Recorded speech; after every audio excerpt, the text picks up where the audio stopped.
तपकिरी फक्त नाव ऐकलं तरीही अनेक जण नाक मुरडतात। पण याच झोपडपट्टीत राहणाऱ्यांनी सर्वांना आता तोंडात बोट घालायला लावली आहेत। नागपूरमधील झोपडपट्टीतले प्लेयर्स आता आंतरराष्ट्रीय स्तरावर जाऊन भारताचं नाव रोशन करायला आता सज्ज झालेत।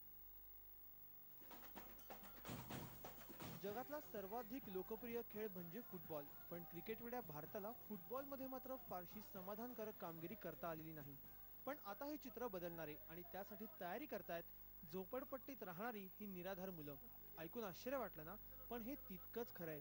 नागपूरच्या झोपडपट्टीत राहणाऱ्या ह्या फुटबॉलपटूंना वर्ल्ड कप खेळायची संधी मिळाली आहे। ऑस्ट्रेलियामध्ये होणाऱ्या 6व्या होमलेस वर्ल्ड कपसाठी ते जोरदार सराव करतायत। 2 महीने से मैं अपनी फाइल लेके दर दर भटका हूँ ये चीज़ के लिए। मुझे बहुत ज़्यादा ये चीज़ का एहसास है और अभी बोलते समय मुझे बहुत एकदम यानी अलग ही मुझे फील हो रहा है कि मैंने पूरे काटे आ रहे मेरे आंग में कि लोगों ने बहुत घुमाया मुझे। जागतिक फुटबॉलमध्ये भारताचं नाव मोठं करण्याची नागपूरमधील विजय बारसेची प्रचंड इच्छा होती, पण परिस्थिती अभावी ते शक्य झालं नाही।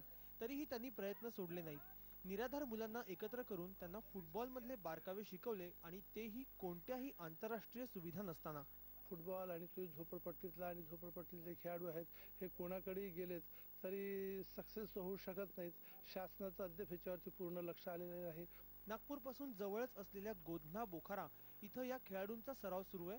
ऑस्ट्रेलियामधल्या मेलबर्नमध्ये होणाऱ्या या वर्ल्ड कप फुटबॉल स्पर्धेत 54 देशातल्या टीम्स सहभागी होणार आहेत। झोपडपट्टीत खेळणारे हे खेळाडू आता आंतरराष्ट्रीय स्तरावर खेळण्यासाठी जात आहे।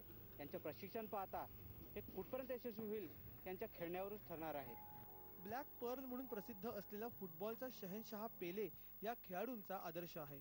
भारतीय फुटबॉल टीम भविष्यामध्ये वर्ल्ड कप स्पर्धेत खेळेल की नाही याबाबत सध्या प्रश्नचिन्ह आहे।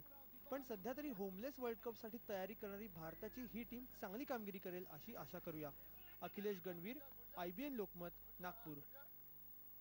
या होत्या आतापर्यंतच्या बातम्या। अचूक बातमी, ठाम मत, पहा फक्त IBN लोकमत।